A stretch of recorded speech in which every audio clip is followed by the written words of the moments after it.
Este año se cumplieron además 100 años del nacimiento, natalicio de Nelson Mandela, y por lo tanto fue un muy buen momento para recopilar un poco lo que había sido su historia y, en el fondo, revalorar lo que ha sido, lo que fue su figura y lo que fue el impacto de esta figura. Un hombre al que le tocó nacer en un país donde el color de la piel determinaba el destino de las personas. Un hombre que pasó prácticamente toda su vida luchando por cambiar lo que era este régimen del apartheid.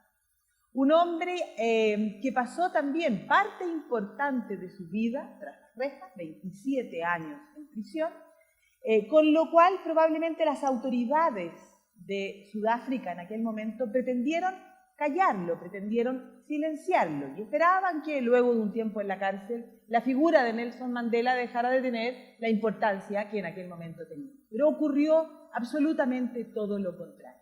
Y la presión internacional hizo que finalmente este hombre se transformara prácticamente en un ícono, en un personaje legendario. Y su liberación, la verdad, es que va a transformar la historia de Sudáfrica de una manera determinante. Nelson Mandela se va a transformar luego de esa liberación en el primer presidente de color en ocupar el cargo en Sudáfrica y quien inicia una serie de medidas para poder, como les digo, desmantelar ese régimen racista que se establece de una manera oficial desde 1948, pero que en el fondo desde el año 1911 ¿ya? Las leyes comienzan a separar esa sociedad y a determinar el lugar que ocupaba cada persona de la sociedad de acuerdo al color de la piel, lógicamente que intentando beneficiar a una minoría dentro del país que eran los blancos. Por eso, como les digo, nos encontramos frente a un personaje que efectivamente se ha transformado en ese ícono, incluso hasta hoy en día, de todos aquellos quienes luchan por los derechos civiles. Es un personaje también, en cierta medida, controvertido. Hay muchos que lo han culpado o que lo culparon en su momento de ser marxista o de abrazar las ideas del comunismo. Su amistad con Fidel Castro generó en algunos momentos también mucha controversia, pero lo cierto es que independiente de ello, es un personaje que ha pasado a la historia efectivamente como un líder en busca de la justicia social, de la democracia y de las igualdades.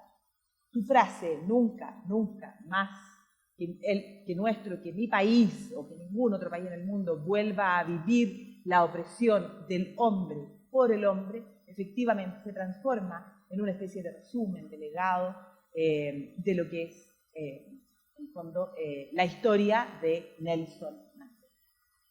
Nace este joven Rolihlahla Mandela, nace el 18 de julio de 1918. Nace en una familia, podríamos decir, de la nobleza. Su tribu, en el fondo, era una tribu que correspondía a la nobleza sudafricana de aquel momento, de la población negra. Su padre era el líder de esta tribu y además de ser el líder de esta tribu, era un hombre adinerado, era un hombre que podía tener varias esposas y que podía darle a sus hijos, en el fondo, un buen pasar, un buen vivir dentro de la sociedad donde Nelson Mandela nace, donde este Rolihlahla nace. Va a morir en el año 2013 en la ciudad de Johannesburgo. Su tribu, su pueblo originario, en el fondo, es el pueblo Xhosa y es parte de la Casa Real de los Tembu.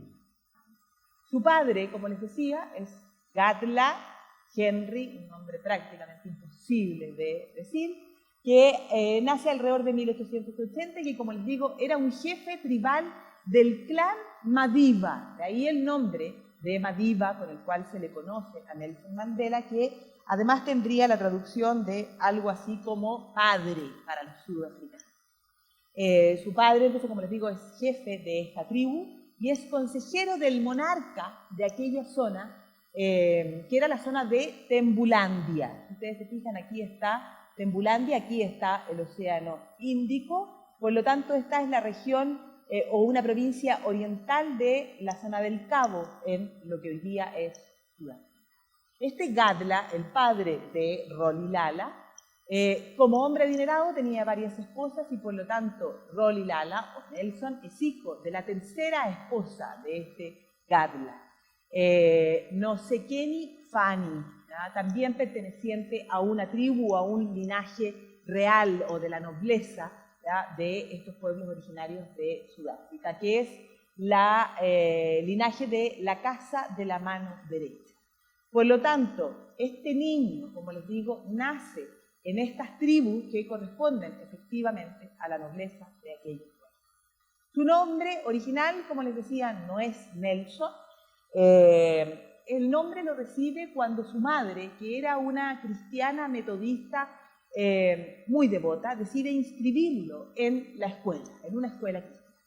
Y ahí, en esta escuela, donde en el fondo estudian niños todos de raza negra, la profesora en aquel momento va a decidir darle un nuevo nombre. Y eso también nos habla de lo que significaba el dominio de los blancos en esta nación de Sudáfrica. ¿Por qué? Porque él llega a clases y la profesora le pregunta, bueno, ¿cuál es tu nombre? Y él dice Rolihlahla, y la profesora, de origen británico, considera que ese es un nombre que prácticamente iba a ser imposible de aprender, y por lo tanto ella le dice, tu nombre a partir de ahora será Nelson, un nombre mucho más,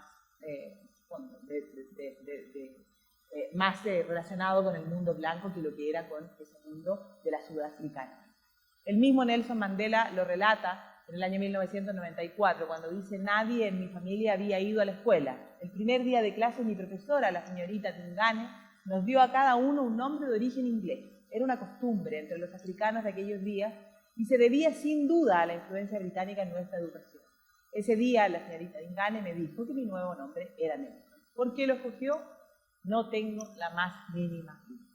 Sus padres, por ejemplo, a lo largo de su vida nunca lo llamaron Nelson. Él era Rolihlahla, que significaba el revoltoso, el que producía problemas. Con ese nombre es que lo conoce. De niño va a crecer en este mundo de la tribu, viviendo de la agricultura, de la ganadería, alimentándose directamente de las leches de las vacas, en absoluta y completa libertad en un mundo de población de raza negra. Durante su infancia él no tiene contacto con esa otra Sudáfrica donde predominaba la población de raza negra. Pero con los años, a medida que crece, a medida que este Madiba, como lo van a conocer sus compatriotas, va entrando, va avanzando hacia la adolescencia, comienza a tomar contacto con esta otra ciudad. A raíz del fallecimiento de su padre, cuando él tiene 9 años, claro, la vida le va a cambiar de una manera drástica, porque este niño todavía de 9 años va a ser llevado de su lugar original, va a ser trasladado a vivir con un primo de la familia que va a cuidarlo, pero resulta que este primo de la familia que queda, en el que este Nelson queda bajo su custodia, era el jefe de la tribu de los Tembu, era el gran Conjintaba, podríamos decir la especie de rey de aquella. Entonces Nelson debe dejar a su madre una vez que muere su padre y debe trasladarse a vivir con el gran jefe Conjintaba, líder de los Tembu. Y ahí la vida, en el fondo, comienza a cambiar, porque se aficiona a este niño a escuchar los consejos que se producían en la tribu. Los distintos jefes de los clanes se enfrentaban a este gran jefe Conjintaba, en muchos casos lo criticaban, le daban su opinión o su parecer respecto de lo que estaba pasando en las distintas tribus, es decir, se atrevían en cierta medida a criticar a este gran Conjintaba. Entonces, poco a poco, este niño, Nelson, comienza a tener conciencia de lo que podríamos llamar la democracia que existía dentro del clan y también el sentido de la justicia, de cómo este líder, Conjintaba, ahí, en ese mundo, lograba administrar. Conjintaba se va a preocupar mucho de la educación de este niño, lo va a enviar primero a un internado, donde hace sus primeros estudios. A los 16 años va a vivir el importante rito dentro de la tribu, que era pasar de niño a adulto, mediante el rito de la circuncisión, y por lo tanto, a partir de ese momento, él mismo comienza a participar, ¿no?, de los consejos de la tribu. Él mismo podía entrar en el debate con el gran líder Konsintaba, presentar sus opiniones, ¿no?, y, en el fondo, participar de esta especie de gobierno que existía en. Posteriormente, el gran líder Konsintaba va a decidir enviar a Nelson en el año 1938 a estudiar en la Universidad de Fort Hare, que era una universidad de gran prestigio, pero solo para población de raza negra.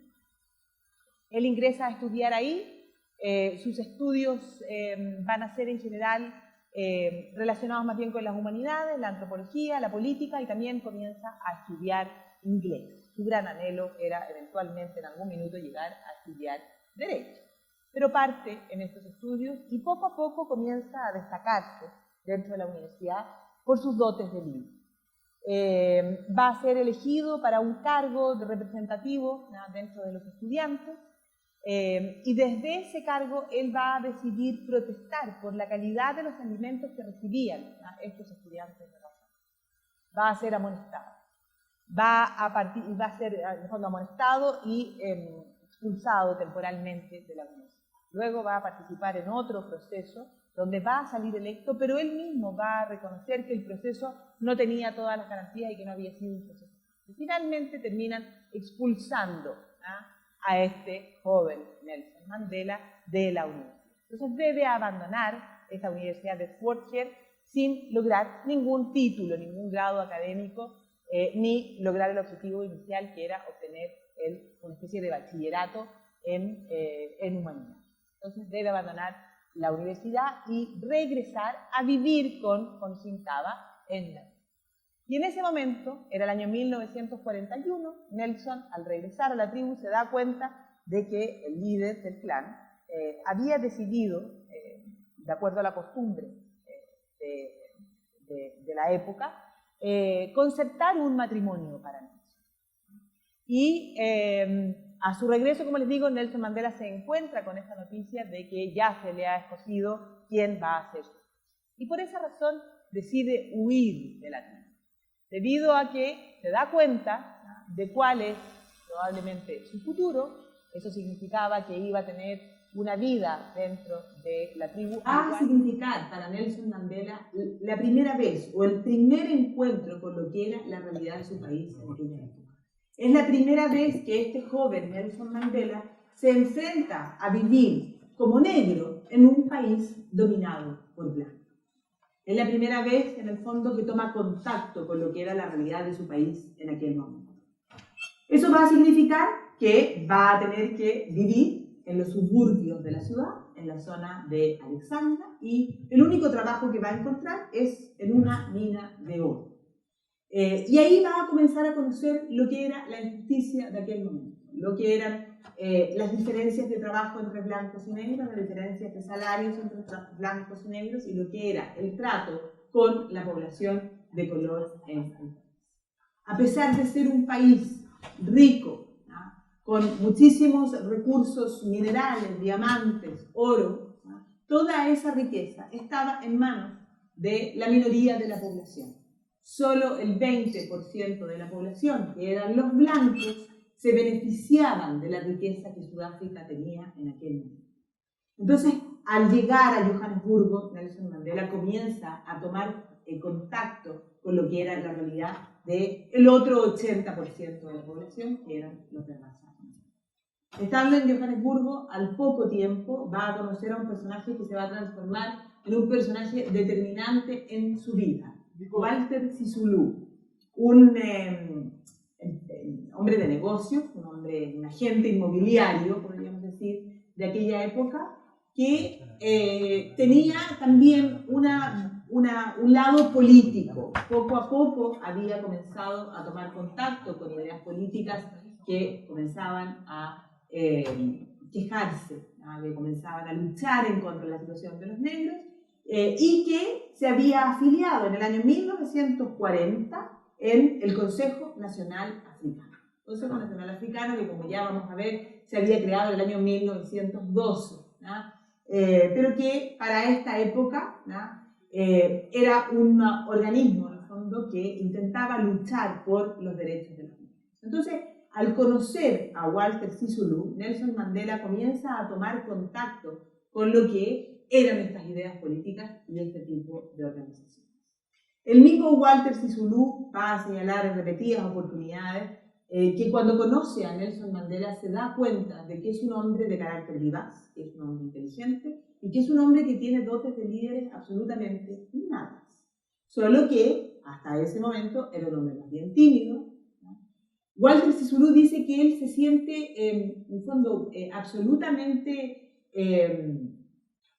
bendecido, que siente un orgullo y una admiración importantísima por conocer a este hombre que era parte de la realeza dentro de la población africana de Colombia. Pero como les digo, era un hombre tímido que tenía poca vida de ciudades y que hasta ese momento hablaba muy poco inglés. Pero se da cuenta de que tiene esos dotes de líder y que si era necesario potenciarlo, Walter Sisulu iba a hacerlo y lo iba a apoyar. Walter Sisulu se va a transformar en un amigo de Nelson Mandela. Aquí lo podemos ver, ahí está el joven Nelson Mandela en el matrimonio de Walter y Albertina Sisulu. Se va a transformar, como les digo, en un amigo y también en una persona determinante por varios aspectos. Como les decía, Walter Sisulu señala, si es necesario apoyarlo y ayudarlo, ahí estaré. ¿Y en qué va a ser determinante? En primer lugar, va a ser determinante porque, bueno, va a influir en sus ideas políticas.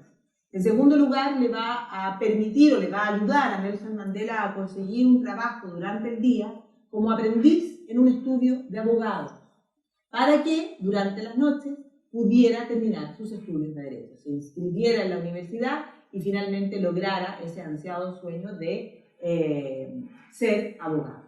Y además, por el hecho de que le presenta a su prima, ¿no? Walter Sisulu le presenta a Evelyn Massé, que va a ser la primera esposa de Nelson Mandela, con quien se va a casar en el año 1944. De ese primer matrimonio de Nelson Mandela van a nacer sus tres primeros hijos. Una de ellas va a morir, una de las hijas va a morir al poco tiempo y luego, mientras Nelson Mandela se encuentre en la cárcel, muere también el hijo de Nelson Mandela con Evelyn Massé.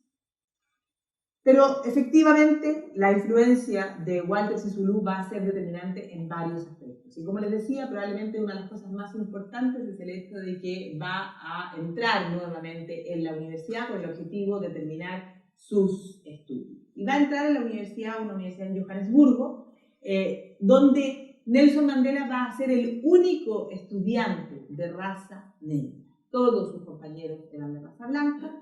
Por lo tanto, en ciertos momentos Nelson Mandela va a vivir en carne propia lo que era la discriminación, pero además le va a permitir, ¿no? O por otra parte, le va a permitir también la universidad conocer a personajes de raza blanca que también van a ser muy determinantes en sus ideas políticas y en su formación, ¿no? Va a tener amigos europeos de ideas liberales, va a tener también amigos comunistas, así como amigos judíos, amigos hindúes, o sea, abierto absolutamente a conocer todo tipo de realidades. Pero en aquel momento, ¿ya? Y a partir del fondo, o en la medida en que la Segunda Guerra Mundial llegaba a su fin, estábamos en el año 1944, la verdad es que el ambiente político más bien en Sudáfrica comienza a ser cada vez más convulsionado. Se espera que el fin de la guerra hubiera podido traer para Sudáfrica un cierto cambio, ¿no? Dentro del sistema político. Una vez finalizado el conflicto exterior, ¿no? Que las cosas al interior, que la lucha por las libertades, en el fondo también hubiera llegado al interior de Sudáfrica. Y por eso el ambiente comienza a ser un poco más convulsionado al interior de Sudáfrica y Nelson Mandela decide en el fondo acercarse a este Consejo Nacional Africano, pero formar, ¿ya? Junto a Anton Lembede, otro personaje importante de este Consejo Nacional Africano, lo que va a ser la Liga de la Juventud, es decir, formar el grupo de los jóvenes al interior del Consejo Nacional Africano. Y ahí, desde esta Liga de la Juventud, van a comenzar a optar por una postura un poco más radical. El Consejo Nacional Africano hasta ese momento siempre se había basado en las ideas de la no violencia, en cierta medida siguiendo el ejemplo de Gandhi o inspirados en la figura de Gandhi. Las técnicas de este Consejo Nacional Africano para lograr sus objetivos por parte del gobierno sudafricano eran boicot, cartas, algunas manifestaciones pacíficas con pancartas que pedían algunos cambios en la política, mayores derechos para los pueblos, pero nada más que eso. Estos jóvenes, dentro de los cuales Nelson Mandela comienza a ser cada vez más conocido y comienza efectivamente a transformarse en el líder, van a comenzar a señalar que en realidad a lo mejor había que tomar algunos métodos un poquito más agresivos para lograr ciertos cambios. Y así, este joven, que había llegado solo hace 4 años atrás, la verdad es que comienza a darse cuenta de que este era un proceso que no iba a tener fin y que él poco a poco se iba transformando en este líder dentro de la juventud y que, por lo tanto, tenía que guiar esa lucha. Y comienza a dar discursos, la timidez comienza a pasar poco a poco y comienza a tener cada vez un papel más activo. Por aquellos años también va a tomar contacto con el Partido Comunista Sudafricano. Sin embargo, el propio Nelson Mandela va a asegurar que no se va a inscribir nunca va a ser militante del Partido Comunista Sudafricano, fundamentalmente por 2 cosas. En primer término, porque el Partido Comunista Sudafricano era un partido ateo, lo que iba absolutamente en contra de lo que era su formación. Él era de una familia, su madre era una ferviente cristiana metodista y él había sido criado dentro de esa iglesia. Y por lo tanto, el ateísmo del Partido Comunista era algo que no encajaba con su postura política. Y por otro lado, porque se daba cuenta de que los conflictos sociales en Sudáfrica eran conflictos fundamentalmente racistas. Porque yo les decía al comienzo, era un país donde el color de la piel de una persona determinaba el lugar que esa persona ocupaba en la sociedad y su destino. Y esto no tenía que ver con la lucha de clases, ni con que era necesario hacer una revolución, hacer que despertara una revolución para ese cambio social y económico. Esto era más bien y mucho más enfocado en lo que era un conflicto racista, Y por esa razón es que, aun cuando pudiera ser cercano en muchos aspectos a ideas del comunismo, él no va a ser nunca un militante. Y como él mismo se va a definir a lo largo de su vida, su ideología va a ser una ideología africanista, es decir, por los derechos de todos los africanos. Cuando digo todos los africanos, todos y cada uno, blancos y negros dentro de África, que hubiera igualdad de derechos. Era absolutamente nacionalista, antirracista y antiimperialista. Con los años van a comenzar a ingresar algunas ideas como de reforma agraria, como de redistribución de las tierras, que efectivamente tienen un punto en común con las ideas. Pero él nunca fue militante del partido. Si se esperaba que en 1944 o cuando la Segunda Guerra terminara, se empezaran a producir ciertos cambios, lo cierto es que la historia va a dar un vuelco contrario a partir del año 1948. Porque en el año 1948 en Sudáfrica va a corresponder elecciones en el país. Y si se esperaba que hubieran cambios que mejoraran las condiciones de los negros luego del fin de la guerra, lo cierto es que el resultado de esas elecciones va a marcar algo completamente opuesto. Porque en esas elecciones va a ganar el Partido Nacional, liderado por Daniel François Malan. Unas elecciones donde solo votan los blancos. Y sale elegido este Partido Nacional con Malan a la cabeza. Y así se inicia el gobierno, en el fondo, de este partido, controlado por los africanos. Ya vamos a ver un poquito algunas cosas de la historia de Sudáfrica para entender quiénes son estos africanos. Pero en el fondo, lo que les digo, los africanos son los descendientes o la población criolla nacida en Sudáfrica, descendientes de los boers holandeses que colonizaron el país.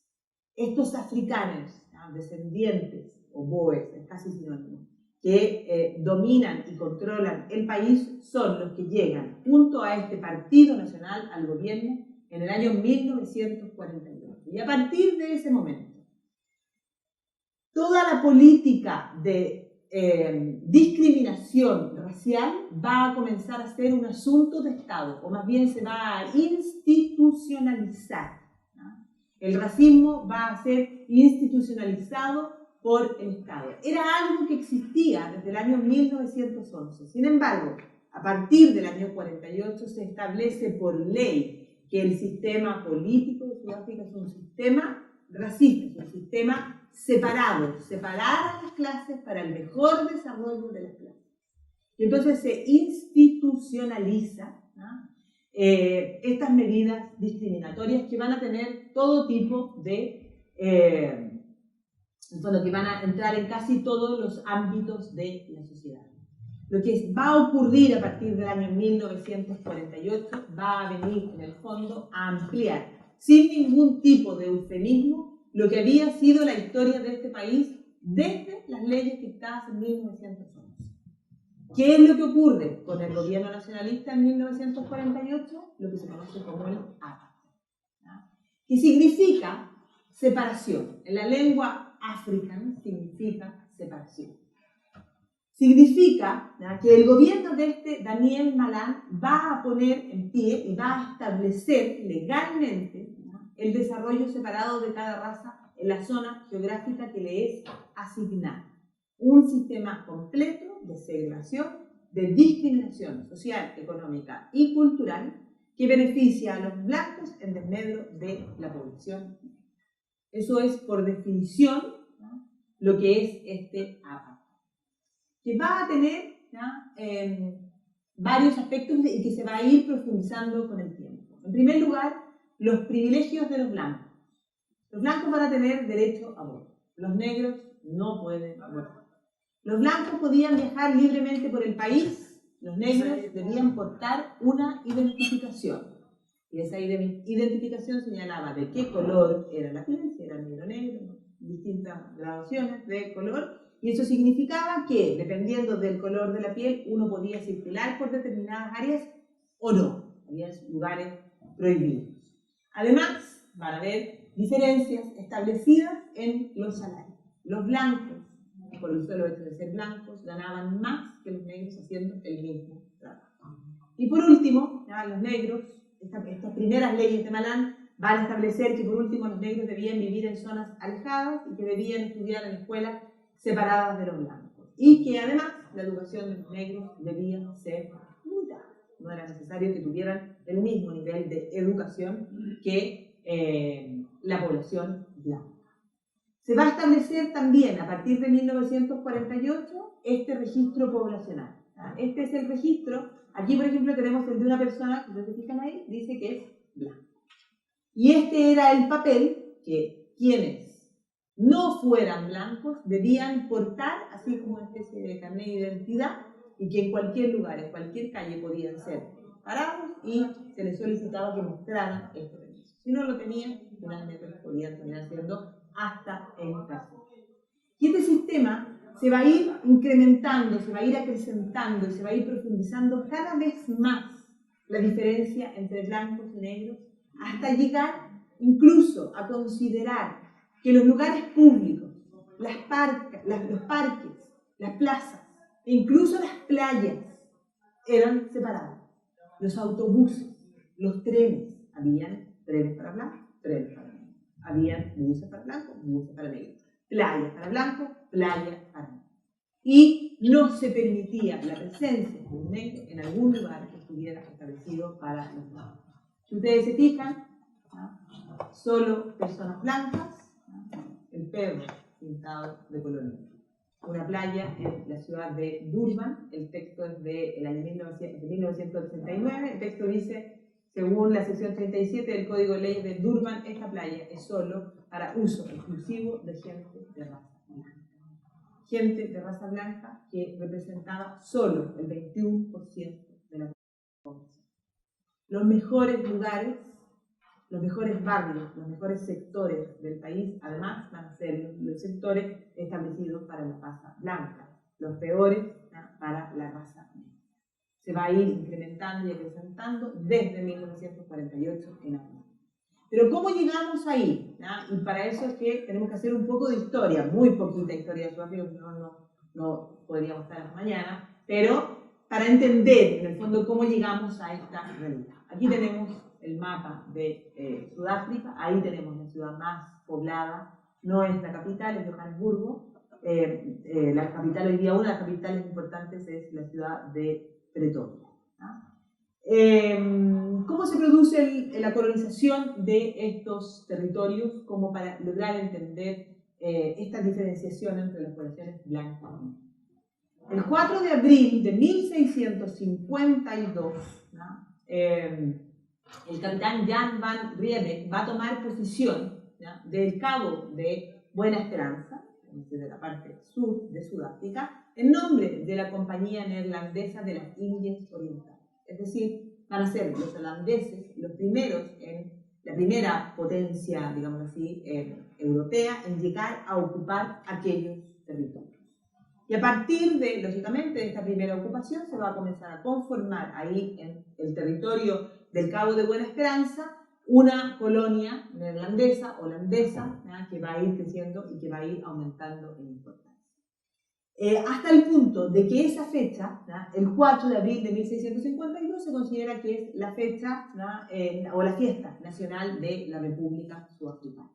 La ciudad del Cabo, este territorio, va a ser una ciudad importantísima porque va a ser la única parada importante que existía, tanto geográfica como políticamente, en el viaje que iba, o en la ruta comercial que iba desde Europa y desde las Américas hacia la India. Para lograr llegar a la India, una parada obligada, todos los barcos finalmente llegaban a esa región. Por lo tanto, la ciudad va a ir creciendo y va a ir cobrando importancia. Durante los siglos XVII y XVIII, en el fondo, esta colonia se va a ir extendiendo, como les digo, lentamente.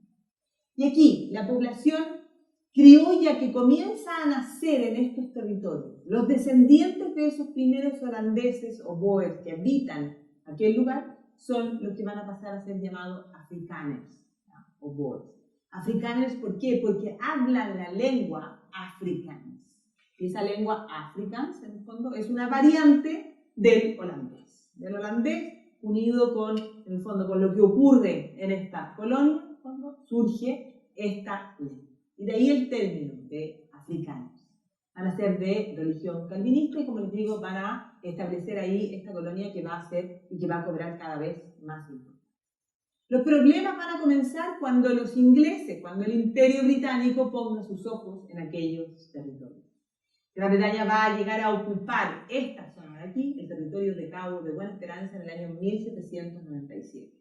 Y lógicamente que a partir de ahí van a empezar las dificultades, ¿ya?, o los enfrentamientos entre holandeses y británicos por el control de estos territorios.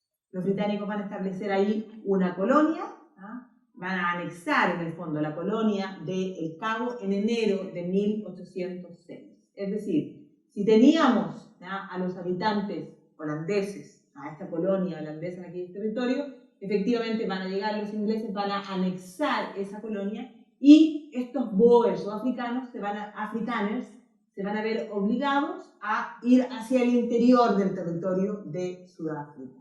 En las décadas de 1830 y de 1840, ¿no?, en el fondo van a emigrar de esa colonia del Cabo y van a ir creando otras colonias como son el Estado Libre de Orange, ¿no?, y la República del Transvaal, ¿no? Van a tener que ir retrocediendo por el avance de los británicos. Esos, en el fondo, ese retroceso y ese avance de los británicos efectivamente que va a generar problemas entre holandeses y británicos que va a desencadenar finalmente en lo que se conoce como las guerras de los Boers. La primera guerra anglo-boer, 1880-1881, va a partir por una revuelta en la zona del Transvaal, que finalmente va a terminar con un triunfo para estos Boers. Es decir, para los descendientes de los Orange. Pero los problemas no van a quedar ahí, no se van a solucionar tampoco ahí, porque se va a comenzar a descubrir en aquellos territorios diamantes y oro. Y se va a descubrir precisamente en la zona del Transvaal, en manos de estos africanos, la veta de oro más grande que se ha encontrado nunca jamás en la historia. Y eso va a significar que los intereses de los británicos, ¿no?, por seguir avanzando y tomar el control de esa zona del Transvaal, van a ser cada vez más importantes. ¿Eso qué es lo que va a desencadenar finalmente? En el hecho de que comiencen ya los británicos a cruzar la frontera de esa colonia del Cabo y entrar hacia estos territorios de Orange y del Transvaal. Eso los va a llevar a enfrentarse en una segunda guerra anglo-boer.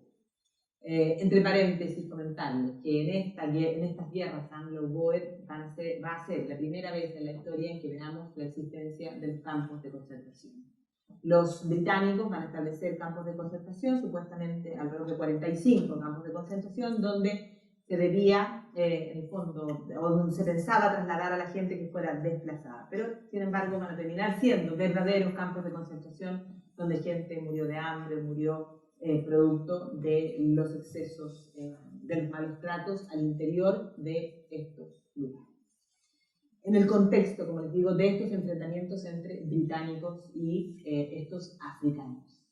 La segunda guerra anglo-boer va a finalizar con lo que se conoce como el Tratado de Berenguer en mayo de 1902, donde finalmente estas repúblicas boers, estas repúblicas africanas, van a tener que reconocer la soberanía británica sobre aquellos territorios.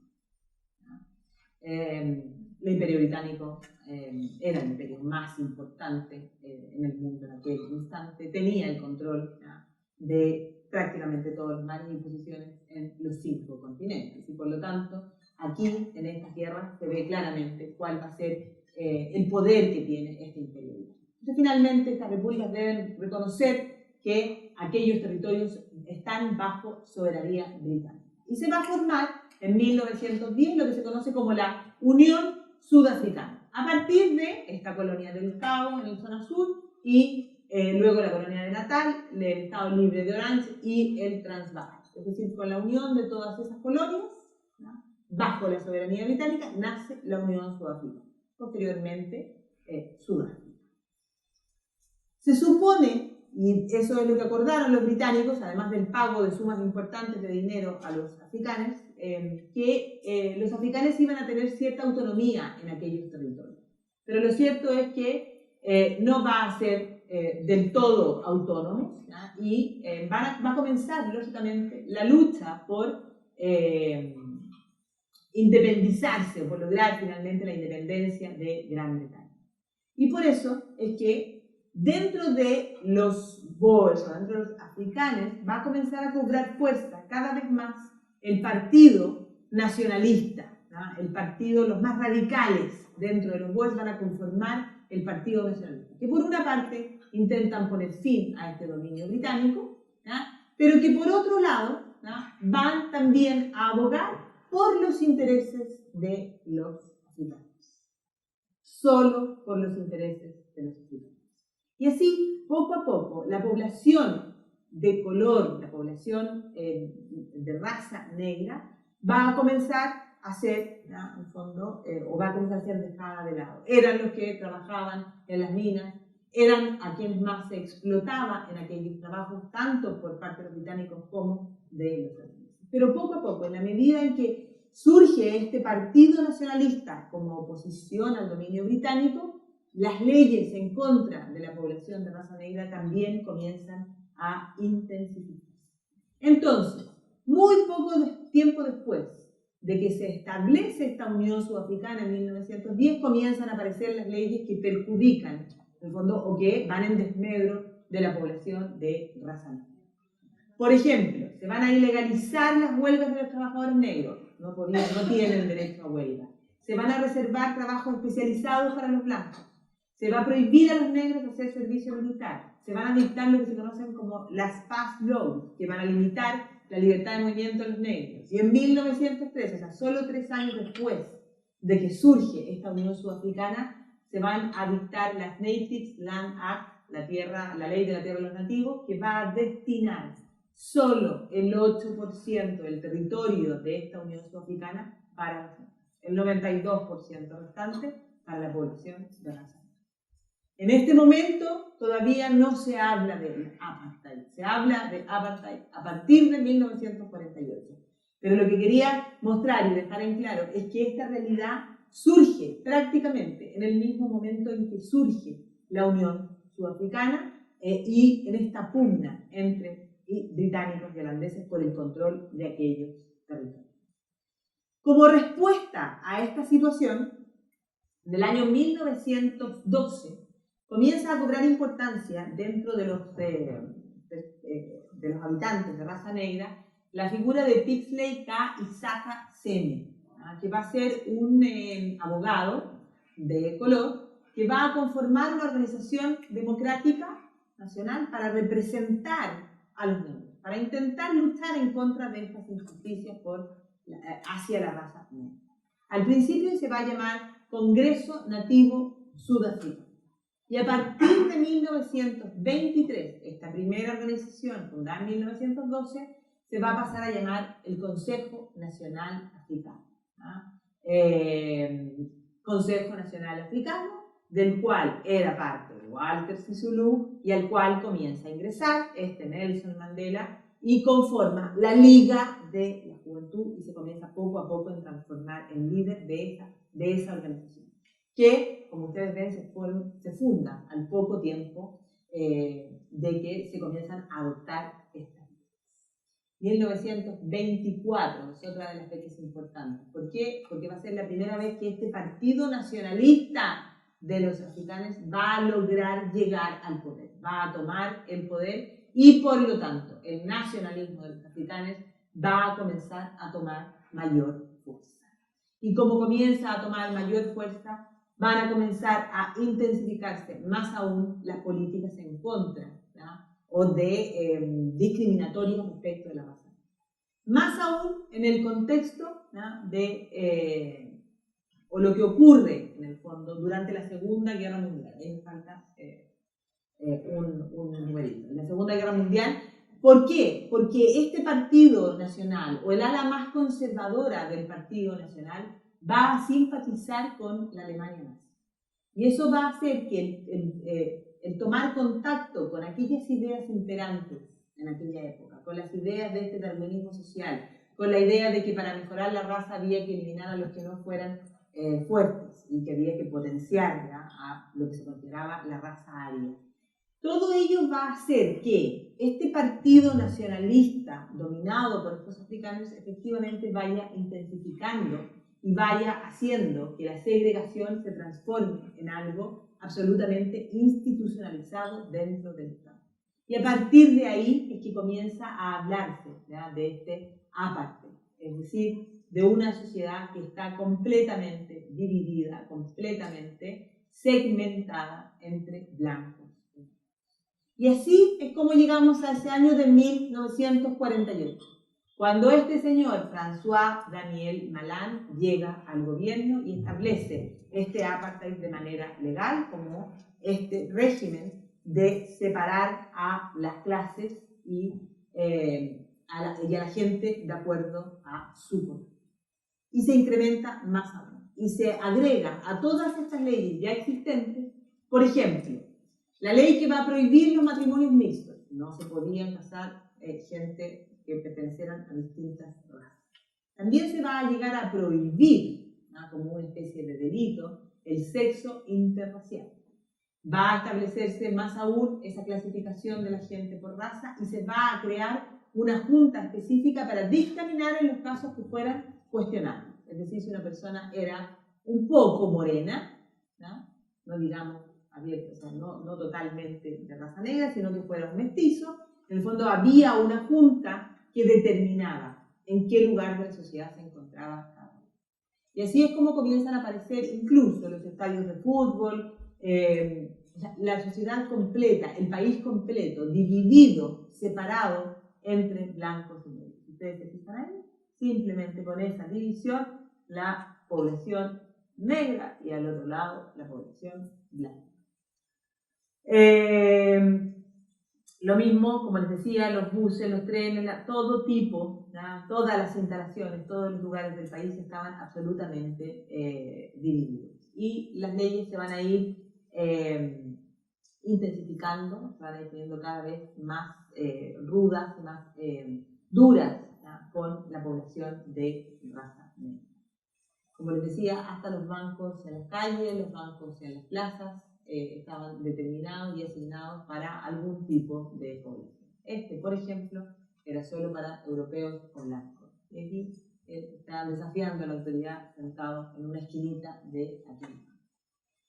Por eso es que poco a poco, esta idea inicial de la lucha no violenta, estas ideas en el fondo que eran inspiración de Mahatma Gandhi, en el fondo, van a comenzar a ser dejadas atrás, ¿no?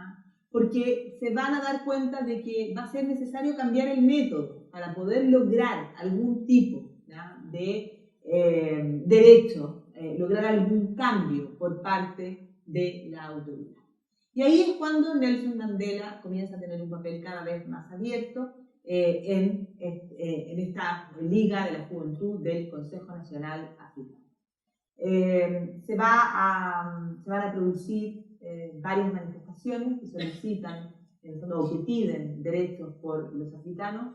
Ese va a ser el momento en el que Nelson Mandela va a hacer un discurso donde va a señalar que Sudáfrica le pertenece a todos sus habitantes, no solo a los habitantes de raza blanca. Y eso, en el fondo, va a generar una represión por parte del gobierno, que en aquella oportunidad va a tener alrededor de 8.000 detenciones, incluyendo la del propio Nelson Mandela, que va a ser confinado a la ciudad de Johannesburgo. No se le va a restringir absolutamente la libertad de movimiento, no va a poder ni siquiera reunirse con ni hablar con más de una persona a la vez, buscando el gobierno, en el fondo, detener a este personaje que se ha transformado en el líder del movimiento, que llama en el fondo, a hacer cierto boicot a la política del gobierno y que genera este tipo de manifestación. Entonces se intenta, en el fondo, dejarlo solo, y por eso está obligado incluso a no visitar a su propia familia. En alguna oportunidad uno de sus hijos está de cumpleaños y ni siquiera eso se le permite, visitar a su propia familia. La idea era que Nelson Mandela no pudiera entrar en comunicación ni generar ningún tipo de movimiento al respecto. Pero en ese tiempo va a lograr terminar, va a estar condenado a 5 años en el fondo de este confinamiento. En ese tiempo va a lograr terminar sus estudios de Derecho y establecer junto a Oliver Tambo, un personaje también destacadísimo, amigo de Nelson Mandela, también abogado y de raza negra, va a lograr establecer el primer bufete de abogados de raza negra que existe en el país. Mandela y Tambo abogados, donde van a comenzar a ayudar a recibir los casos o atender gratuitamente a la población de raza negra, o al menos a un muy bajo costo. Eso le va a llevar a Mandela a tener que participar de juicios, asistir a los tribunales y ahí mismo efectivamente ver lo que era la discriminación. Porque por el hecho de ser un abogado de raza negra, en muchas ocasiones ni siquiera se le permitía hablar en un juicio ni defender a quienes eran sus clientes. En 1955, cuando se ha terminado esta primera condena Mandela, de estos 5 años de confinamiento, Mandela va a surgir con más fuerza como el líder del movimiento y va a aparecer o va a reaparecer públicamente promoviendo o solicitando la aprobación de una Carta de la Libertad, en la que va a plasmar su aspiración de un Estado multirracial, o de la necesidad de que Sudáfrica girara hacia un Estado multirracial, igualitario y democrático. Y lógicamente también comienza a solicitar justicia social.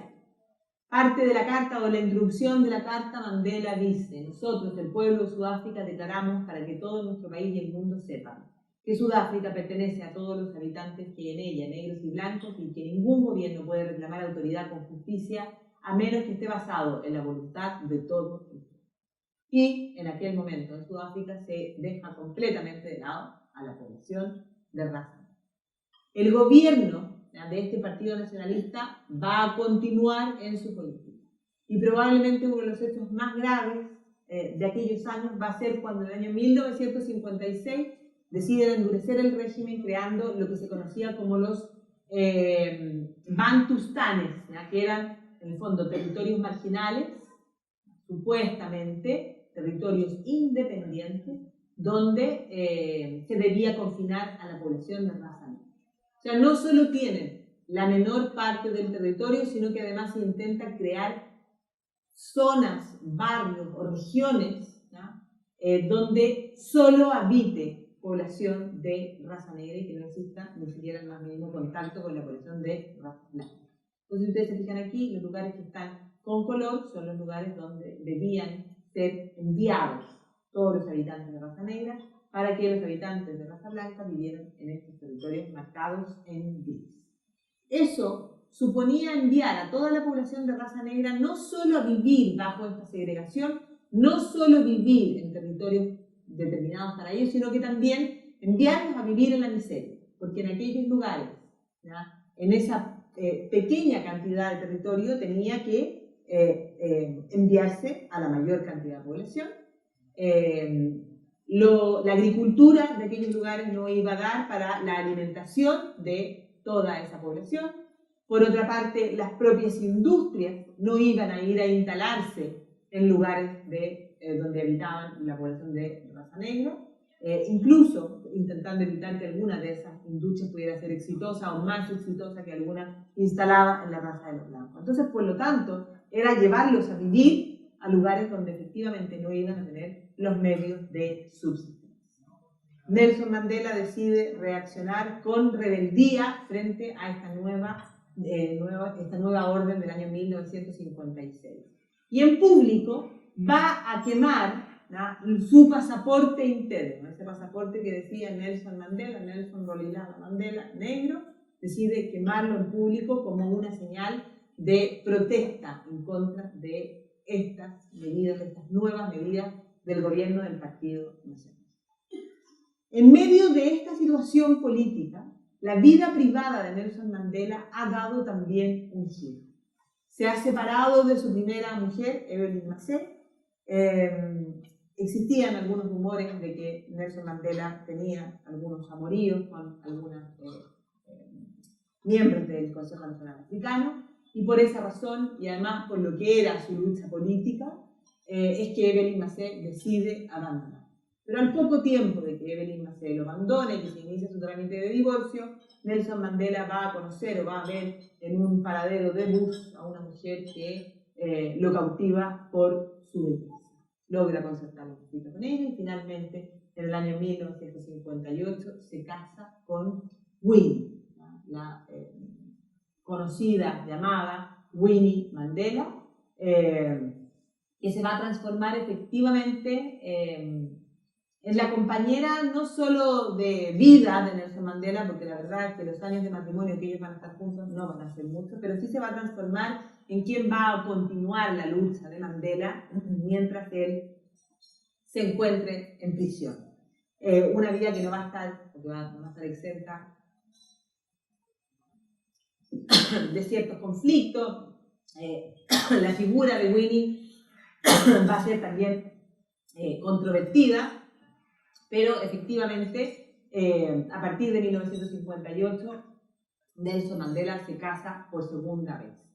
En ese mismo momento, quien era el líder del Partido Nacionalista Africano va a ser Hendrik Verwoerd, que va a ser el primer ministro de Sudáfrica desde 1958 hasta 1966.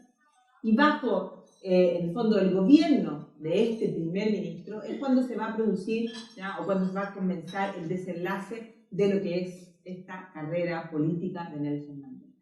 ¿Por qué? Porque el 21 de marzo de 1960 se va a producir lo que se conoce como la matanza de Charterville, un territorio situado en la zona del Transvaal, donde se había producido una manifestación que estaba pidiendo por mejoras para la vida de los negros, y la orden del gobierno va a ser abrir fuego en contra de esa multitud. De esa matanza ordenada por el gobierno van a morir alrededor de 69 personas, 69 manifestantes, dentro de ellos van a haber mujeres y niños, además de muchas otras personas que quedaron heridas. Producto de esta matanza es que se va a declarar, el gobierno va a declarar estado de emergencia y va a tomar como determinación, en el fondo, prohibir todo tipo de libertades, todo tipo de agrupaciones políticas. En ese contexto, el Consejo Nacional Africano, dentro de los cuales, como les decía, se encuentra esta Liga de la Juventud liderada por Mandela, va a ser proscrito. Se va a prohibir la existencia de este Consejo Nacional Africano. La matanza y las medidas que toma el gobierno por estas manifestaciones de la población de raza negra, la verdad es que van a dar vuelta al mundo en aquel momento y van a aparecer por televisión en casi todas partes. Y se va a producir una reacción en contra de este gobierno de Sudáfrica por las medidas represivas que van a comenzar a presionar para que efectivamente se produzca un cambio al interior de la nación. La insistencia por parte del gobierno sudafricano de mantener este régimen del apartheid sin mayores modificaciones y de, en el fondo, justificar esta matanza de Sharpeville producto de las manifestaciones de la población de raza negra, van a hacer que en ese momento Sudáfrica sea expulsado de la comunidad británica de naciones, como una medida por parte del gobierno británico de presionar a este gobierno para que efectivamente se produjera algún cambio al interior del país. La situación interna, sin embargo, no va a cambiar pese a la presión de estas otras naciones, pese a la presión internacional, y es el momento en el cual Mandela va a decidir que, en el fondo, toda esta política de la no violencia, toda esta política, en el fondo, de una protesta pacífica, la verdad es que no estaba dando resultados, sino que todo lo contrario, se estaban produciendo incluso mayores matanzas hacia la población negra. Entonces va a decidir cambiar absolutamente de estrategia. ¿Y por qué? Porque además el Consejo Nacional había sido proscrito y por lo tanto ellos inmediatamente habían pasado a la clandestinidad. Entonces iban a tener que actuar en la clandestinidad. Y para eso va a comenzar a planear distintos ataques, siempre cuidando y respetando la vida, o sea, que intentar que no se produjeran muertes producto de estos atentados, pero sí intentar atacar directamente al gobierno, como digo, desde esta clandestinidad con este Consejo Nacional Africano proscrito. El problema va a ser que en esta clandestinidad, esta era la casa donde se reunían estos miembros en la clandestinidad, la vida para estos miembros del Consejo Nacional Africano va a ser cada vez más compleja. Hay que estar huyendo, hay que estar evitando ser capturado por la policía. Nelson Mandela va a decidir en el año 1962 salir del país con un nombre falso, con un pasaporte falso, y ir al resto de los países de África, e incluso va a visitar Londres en búsqueda de apoyos en su lucha en contra de este régimen del apartheid. El problema va a ser que va a recibir ayuda, va a recibir incluso instrucción militar, en fondo va a lograr hacer propaganda de su causa en los países que visita. El problema va a ser que nos encontramos en la época de la Guerra Fría. Y el contacto de Nelson Mandela con algunas autoridades del mundo comunista en aquel momento no va a ser bien visto. Y por esa razón es que cuando Nelson Mandela decide regresar a su país, luego de esta visita por otros países de África y por Europa, va a ser tomado prisionero. Va a ser tomado prisionero y va a ser acusado de haber abandonado el país en la clandestinidad y sin permiso para salir del país, algo que lógicamente los negros deberían tener y deberían solicitar antes de salir. Por el hecho de haber salido con un nombre falso, Nelson Mandela va a ser detenido y va a ser encarcelado. Van a pasar varios meses en los que Nelson Mandela va a estar encarcelado y sin un juicio. El gobierno probablemente busca durante esos meses la manera de callar a este líder, de, en el fondo, hacer que esta figura de Nelson Mandela efectivamente no se transforme, ¿no?, en este gran líder, no solo a nivel nacional, sino que también a nivel internacional. Como les digo, van a pasar los meses en los cuales ni siquiera va a tener un juicio. Finalmente, ¿no?, el juicio va a determinar que Nelson Mandela estaba condenado o era condenado a 5 años de prisión. El problema va a ser que en ese intertanto del juicio y de esta condena a los 5 años de prisión, la policía, ¿no?, del régimen en el fondo del Partido Nacionalista de los Africanos, va a descubrir la casa donde estos líderes del Consejo Nacional Africano se reunían. Va a descubrir los papeles que estos líderes, Nelson Mandela y el resto de los líderes del movimiento, los papeles, las cartas, los planes. Y con toda esa evidencia van a encarcelar al resto de los líderes del Consejo Nacional Africano. Mientras, como les digo, se produce este juicio a Nelson Mandela. Y con el resto de los cabecillas del movimiento encarcelados, se va a ampliar el juicio y se va a determinar que a todos estos miembros del Consejo Nacional Africano había que enjuiciarlos por traición a la patria y por intentos de derrocar al gobierno, con toda esa evidencia que habían logrado capturar. No solo Nelson Mandela, Walter Sisulu, Anton Lembede, todos quienes habían sido los líderes del movimiento en aquel momento van a ser declarados culpables, como les decía, de sabotaje, traición y conspiración violenta para derrotar al gobierno. En el juicio, que se prolongó durante largo tiempo, Nelson Mandela va a decidir incluso no hacer uso de otros abogados, sino que él mismo defenderse, y teniendo claro que lo más probable que en el fondo, por las cosas por las que se los culpaba, lo más probable iba a ser que la condena iba a ser a muerte, él mismo decide, como digo, presentarse vestido, ¿no?, a la usanza de su tribu, y él mismo hacer el alegato final, antes de la sentencia. Y en ese alegato final, en la corte, es cuando Nelson Mandela hace ese discurso que dura más de 4 horas, pero que la parte importante ha pasado a la historia, ¿no?, como parte de la leyenda que es Nelson Mandela. Cuando dice: durante mi vida me he dedicado a esta lucha del pueblo africano. He batallado contra la dominación blanca y también contra la dominación negra. He albergado el ideal de una sociedad libre y democrática en la que todas las personas convivan en armonía y en igualdad de oportunidades. Es un ideal que tengo la esperanza de alcanzar en vida, pero si es necesario, es un ideal por el que estoy dispuesto a morir. Con esas palabras finaliza su defensa y, como les digo, finalmente él y el resto de los líderes del Consejo Nacional Africano van a ser condenados a cadena perpetua en la isla de Robben Island. Cadena perpetua que se va a transformar en 27 años de prisión para Nelson Mandela en penosas condiciones en esta isla, ¿no? La idea era que estuviera lo más alejado posible, ¿no?, de las grandes ciudades de Sudáfrica. La idea del gobierno era, como les decía al comienzo, poder callar a este personaje, que este líder Nelson Mandela efectivamente no se transformara en un líder.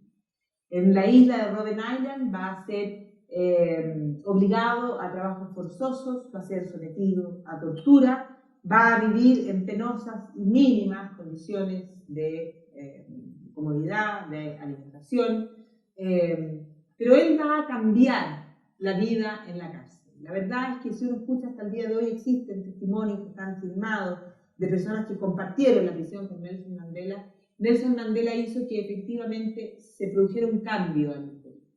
Así, mientras más lo torturaban, mientras menor era la cantidad de alimentos o de peor calidad de los alimentos que a él le llegaban, él con mayor razón, mayor cantidad de veces saludaba de la mano a quienes eran sus carceleros y les decía: buenos días, ¿cómo están sus hijos? Buenos días, ¿cómo está su familia?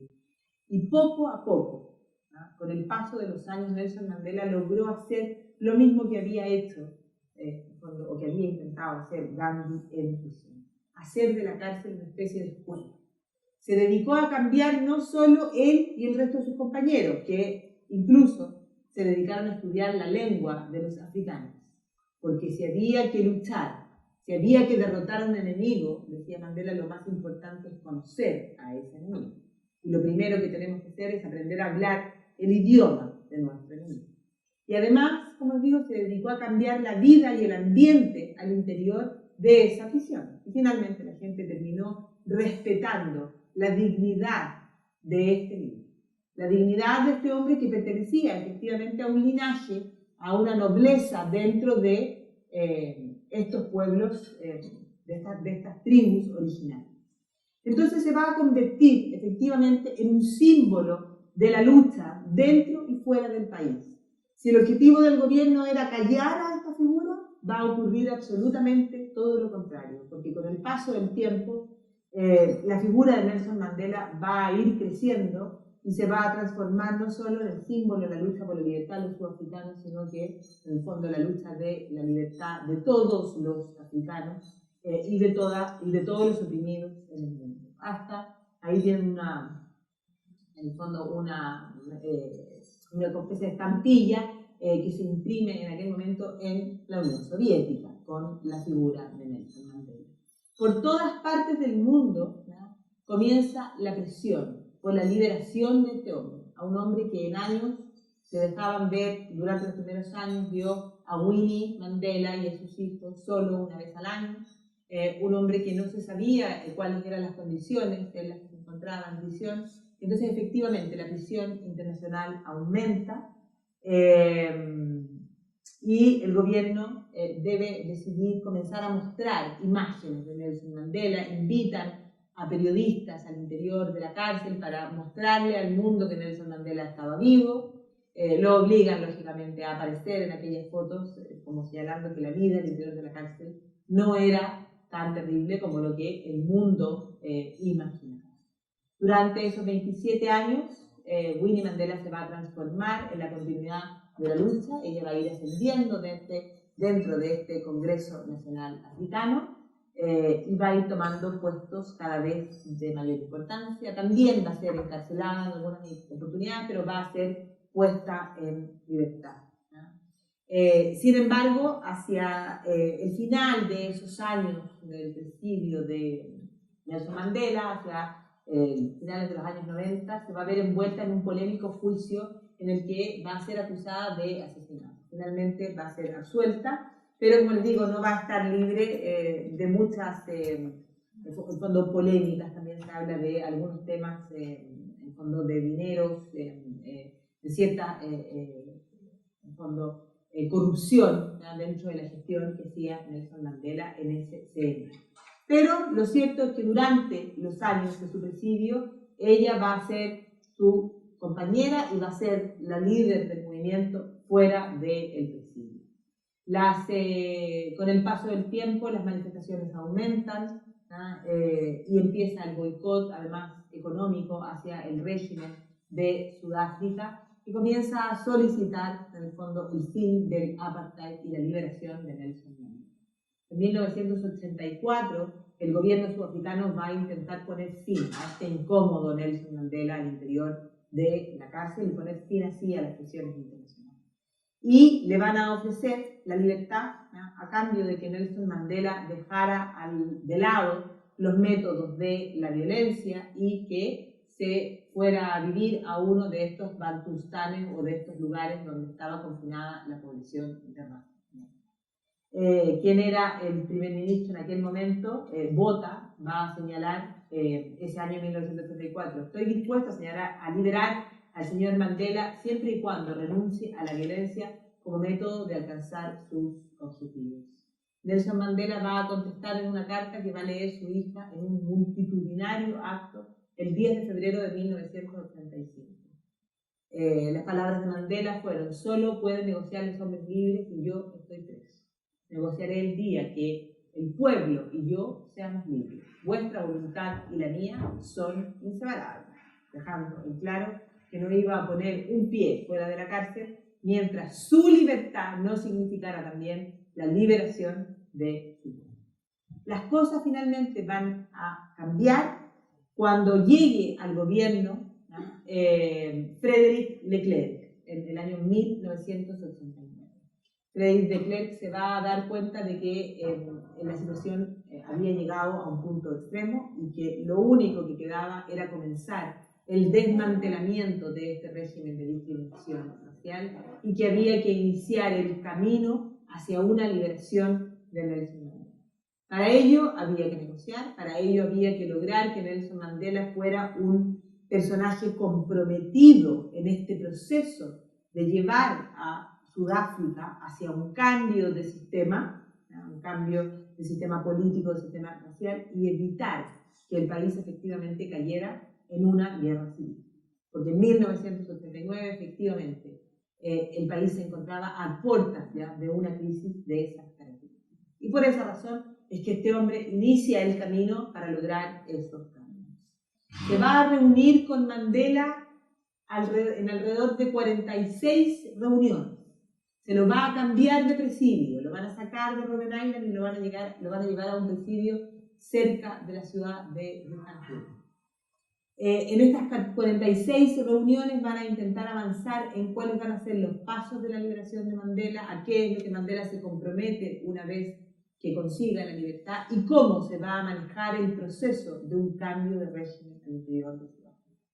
Lo primero que se va a lograr y lo primero que va a anunciar a la nación Frédéric Leclerc va a ser que en el fondo se van a permitir las organizaciones políticas y que por lo tanto el Congreso Nacional Africano deja de estar proscrito y pasa a ser una institución legal al interior del país.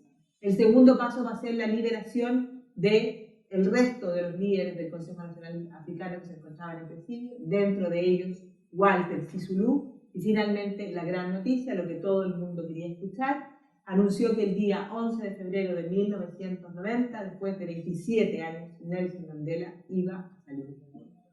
Efectivamente, el 11 de febrero se produce este acontecimiento y esta foto, que dio la vuelta al mundo y que es efectivamente también el símbolo de una nueva era para Sudáfrica, el símbolo, en el fondo, de que se iban a iniciar una serie de cambios. Nadie imaginaba, nadie había visto a este hombre durante 27 años, nadie había visto cómo había envejecido este líder del Consejo Nacional Africano, nadie lo había escuchado hablar durante 27 años. Y efectivamente, una vez libre, va a comenzar a liderar estos cambios. Una de las primeras cosas que va a hacer en el año 1991, a pocos meses de ser dejado en libertad, es visitar Cuba, por lo cual va a ser sumamente criticado. Años más tarde, en el año 94, Fidel Castro va a visitar Sudáfrica y en esa oportunidad Nelson Mandela va a explicar cuál es su relación con Cuba y con Fidel Castro, o con la Cuba de Fidel Castro. Y va a decir, hago esto porque nuestra autoridad moral nos dicta que no podemos abandonar a aquellos que nos han ayudado durante los momentos más sombríos de la historia de nuestro país. Nos facilitaron tanto recursos como instrucción para luchar y ganar. Y aquellos sudafricanos que me han reñido por ser leal a nuestros amigos pueden literalmente ir a pedir perdón. A todos a quienes lo criticaron, en el fondo, lo que él dice es, claro, durante los 27 años de presidio, durante los 27 años en los que él estuvo, en el fondo, en la cárcel de Robben Island, efectivamente Cuba enviaba ayuda a estas agrupaciones, mezclado siempre en este contexto, en el fondo, de la Guerra Fría, apoyó al régimen que luchaba en contra de la. Y así Nelson Mandela consideró siempre que a los grandes amigos había que defenderlos independiente de la postura política que tuviera. Y así les correspondió a estos dos hombres, de Klerk y Nelson Mandela, con muchas dificultades, con muchos desencuentros, efectivamente iniciar el cambio de régimen y desmantelar lo que había sido el apartheid o el sistema de segregación racial que imperaba desde 1911, que se había hecho legal en 1948, y dar el paso hacia una nueva Sudáfrica. Culminaron exitosamente las negociaciones, eso les valió en el año 1993 compartir el Premio Nobel de la Paz. En el año 1994, finalmente, este camino lleva a las primeras elecciones libres de la historia de Sudáfrica, en la que podían votar no solo los blancos, sino que también los negros. Y en ellas, lógicamente, Nelson Mandela se transforma en el primer presidente negro de su nación.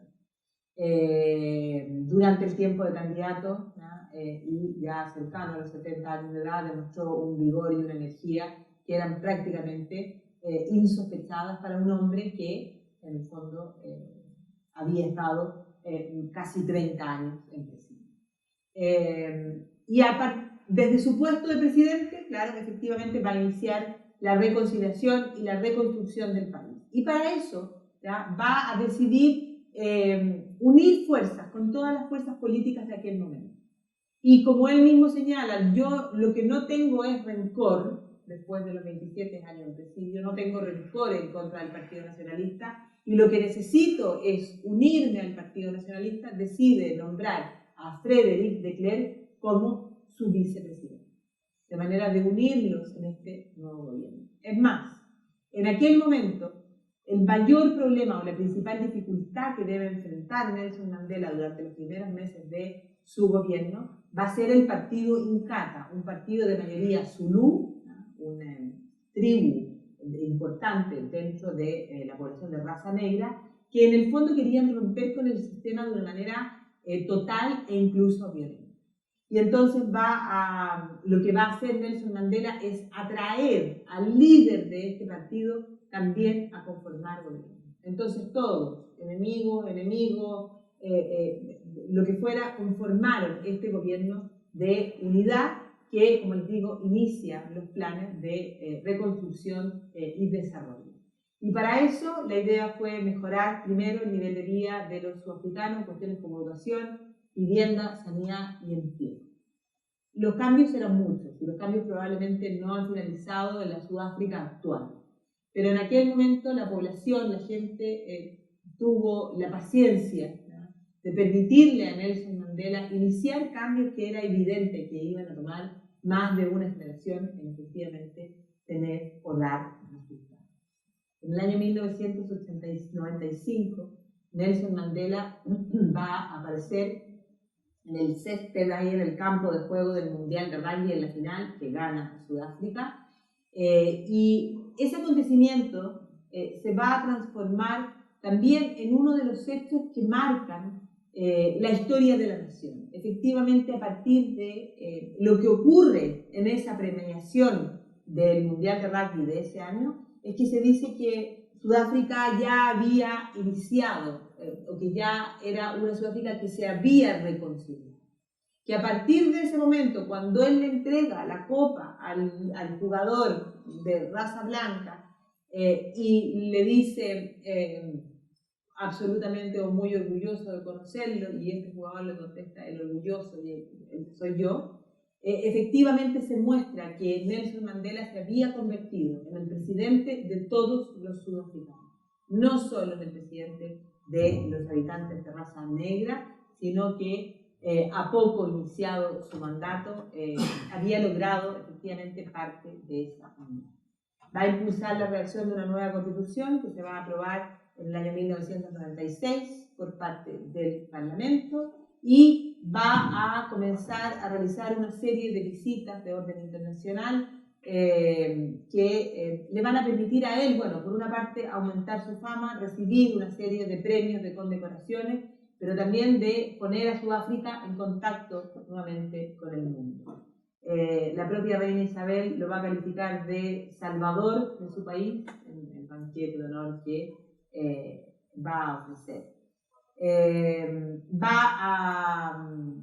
a ceder la dirección del Congreso Nacional Africano a Thabo Mbeki, quien finalmente va a convertirse en el sucesor de Mandela, como modo de comenzar a prepararlo en lo que tenía que ser esta carrera, el continuar con esta carrera política. Mandela no tiene la intención de presentarse en un segundo mandato y sabe que efectivamente se ha transformado en este líder carismático, en este líder que cada una de sus apariciones públicas ocupaban las portadas de los diarios y que en el fondo casi todos los personajes públicos de aquellos años lo que querían era tener una foto con Nelson Mandela, y que demuestra la apertura de este Nelson Mandela de reunirse con distintos personas.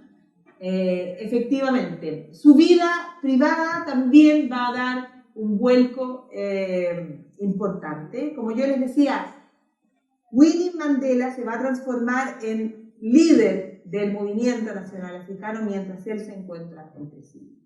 Él, durante los 27 años de prisión, continúa admirando a la figura de esta Winnie Mandela, pero la verdad es que las cosas van a cambiar radicalmente una vez que Nelson Mandela sale de prisión. Y él mismo va a declarar que nunca me sentí más solo que cuando salí de prisión y comencé a vivir junto a quien había sido su esposa por más de 30 años. Los casos que yo les comentaba de corrupción en los que ella se ve envuelta, esta acusación de asesinato, van a hacer que finalmente el matrimonio se quiebre. Él va a hacer incluso una declaración, una especie de conferencia de prensa donde explica las razones de este divorcio, le pide al pueblo sudafricano que entiendan esta decisión.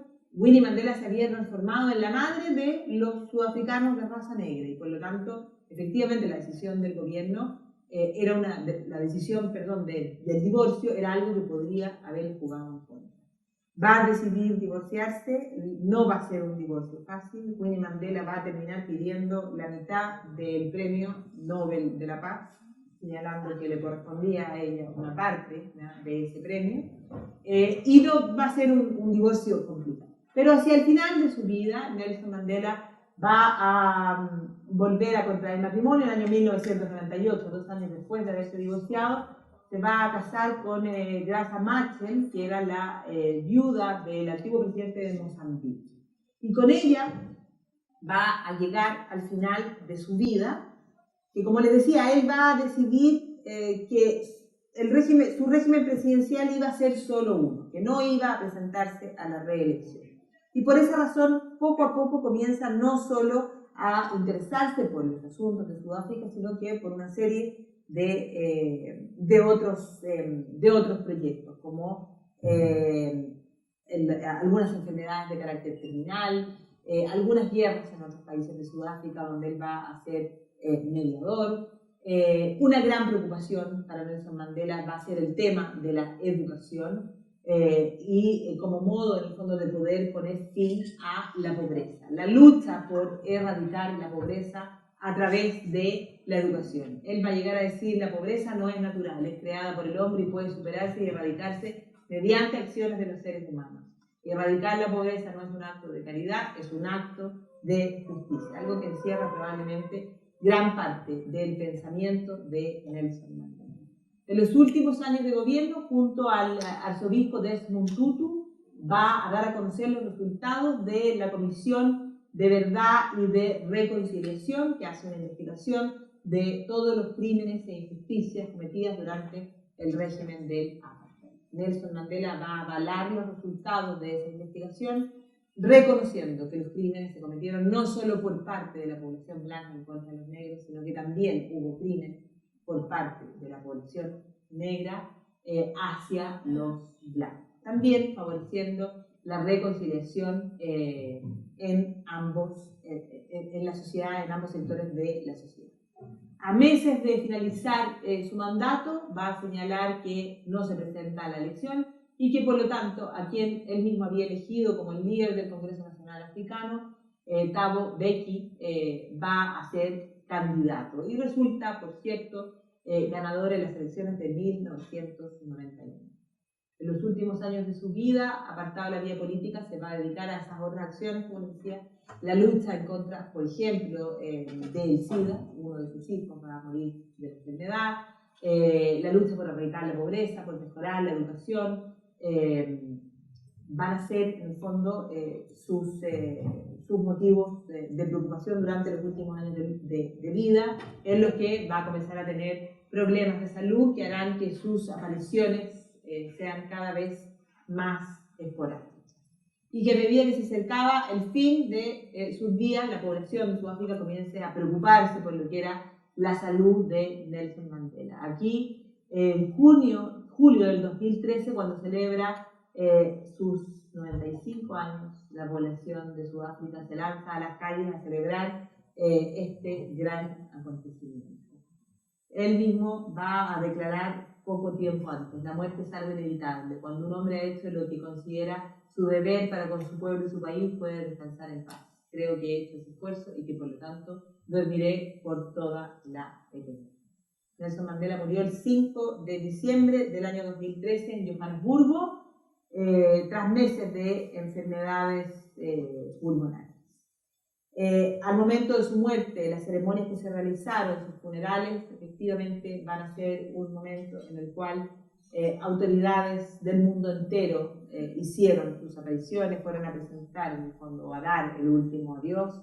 Dentro de ellas también, como un símbolo, y por eso lo pongo ahí, en ese entonces el presidente de Estados Unidos, Barack Obama, también el primer presidente de raza afro, que llega, en el fondo, a ocupar la presidencia de Estados Unidos, rindiendo el homenaje a este hombre que, como yo les decía al comienzo, efectivamente se ha transformado en el líder más carismático del siglo XX. Un personaje que efectivamente entregó su vida y pasó casi 30 años de su vida en prisión, luchando por un ideal que consideraba que era justo, por un ideal que consideraba que valía la pena incluso llegar a morir, y por, en el fondo, lograr que Sudáfrica tuviera esa transformación, que es una transformación que incluso hasta el día de hoy se sigue realizando y que en el fondo se sigue. No podemos decir que los problemas de Sudáfrica hayan resultado hoy o estén resueltos, pero efectivamente el inicio del cambio se debe, sin lugar a dudas, a la figura de este hombre que, como les decía también al comienzo, se transformó no solo en el líder de estos movimientos, de los movimientos africanos o en contra de la discriminación racial, sino que es un símbolo de todos los que luchan por los derechos civiles en cualquier parte del mundo y por cualquier tipo de causa. Así que un poco esa es la biografía de este hombre. Ahí está, casi todos ya saben, pero ahí está mi correo. Los que quieran tener la presentación me mandan un mail y yo se las envío para que tengan, la puedan revisar, y cualquier cosa me pueden mandar preguntas, lo que sea. Así que ahora les doy las gracias. Los que quieran preguntar algo, si quieren levantar la mano.